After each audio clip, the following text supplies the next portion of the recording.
In this video, we'll do one last dilution problem. I recommend you try it yourself first to see if you understand the concept, and then just checking over with this video once you've actually done it yourself so you can assess yourself, mark it, and then fix any mistakes you may have made. So here we have, what volume of sulfuric acid standard solution, stock solution, 18 molar, is required to make 1.5 liters of a 0.2 molar solution. So we want to make 1.5 liters of a 0.2 molar solution. Generally, when you see make, that is your C2V2 stuff. So for C2, I want my final concentration to be 0.20 mole per liter. And my final volume, I want 1.5 liters of it. And my initial concentration, my stock solution, the very concentrated stuff, is going to be the 18 mole per liter solution.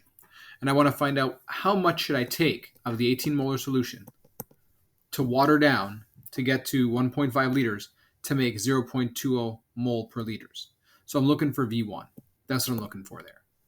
And so my step 2, I'm going to do C1 V1 is equal to C2 V2, and then isolate for V1.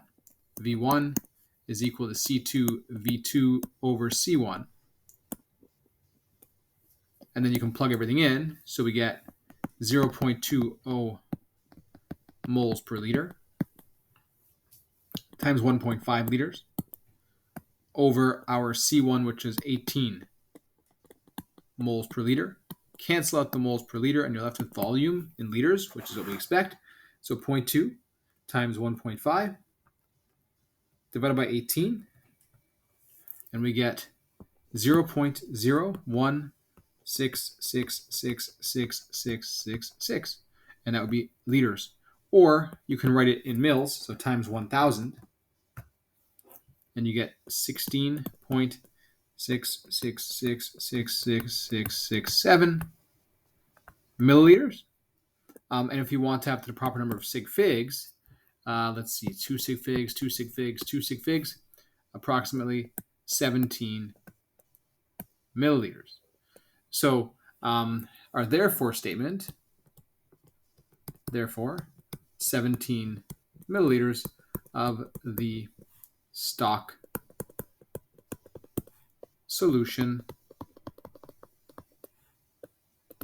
are required. So essentially what you're doing is you have a stock solution right here. This is the 18 molar sulfuric acid, H2SO4AQ. You have a lot of it, like a big tub of it, or a big container of it. And what you're going to do is you're going to take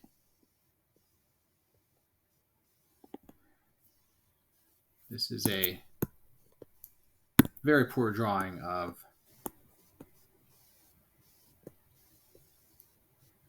the volumetric flask.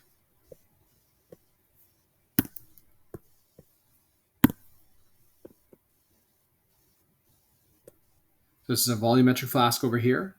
You're going to take 17 mils using a volumetric pipette. So this is a volumetric pipette. You'll label that. So let's call it a VP, volumetric pipette. This is a VF, volumetric flask. We're going to take 17 mils using this and put it into here.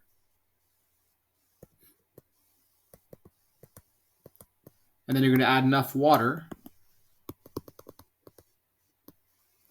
so that the water reaches the, let's just say, 1.5 liter line. And so, in other words, you have a total of 1,500 mils, and you had 17 to begin with. So you added about, so your 1,500 minus 17, 1,483 mils of water to that, to make that. And it's roughly, again, this is a wrong order. You would never want to add your water to the acid. You want to add your acid to water so that you don't cause any splashback, and that could be a problem. So add acid to water like you water. And if you don't remember that rule, it's right over here when we discuss the dilution process.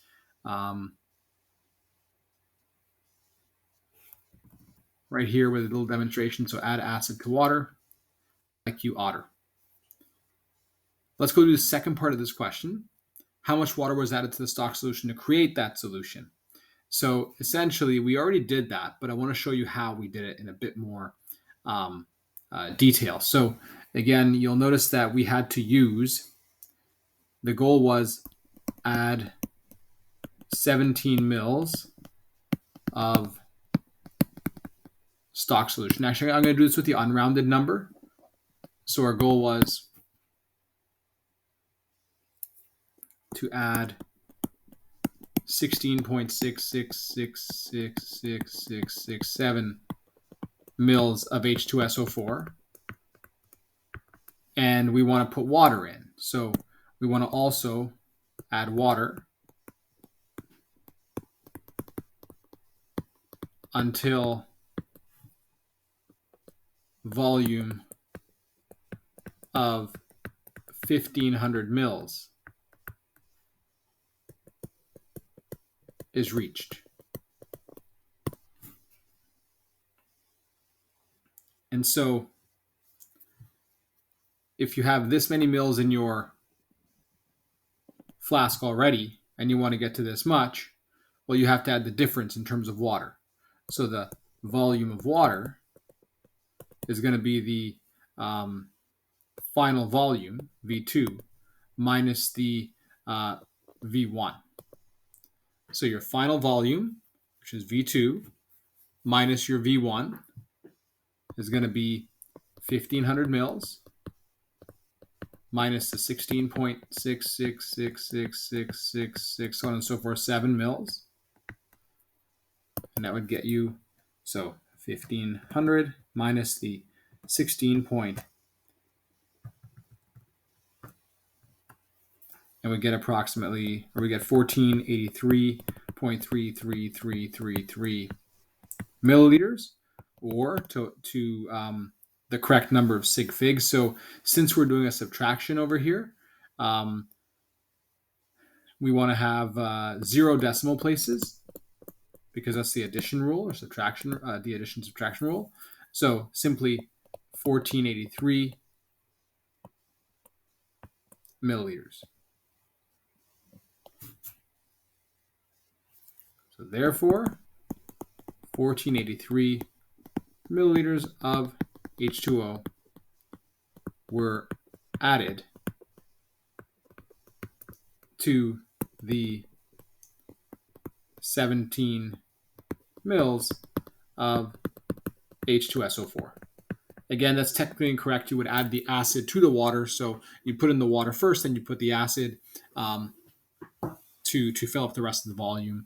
And then you could also do it in an ice bath to cool it down so that you're not having that splashback from that extreme heat, from that heat that's released from the dissolving that's happening.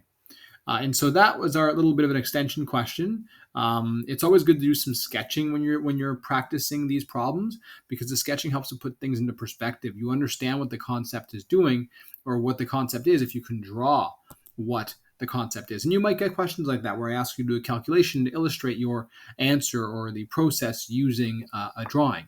And you'll just get good at it. You don't have to be an artist or anything like that. As you can see, you can barely tell what my volumetric pipette is. You can barely tell what my volumetric flask is. But as long as you label everything appropriately with all the chemical names and all the proper equipment name, then you're on the right track. And if you have little arrows and little flow charts, that helps as well. But it really goes to show, really goes to enhance your understanding of the concept as you draw them out. It provides you a visual to your auditory, to your just simple math. It really does complete the learning process. So that concludes the lesson on dilution. We've now seen how to produce solutions using the weighing method and dilution method. Be sure you're very comfortable using both of these formulas because they will come in handy when we're doing the stoichiometry in solution.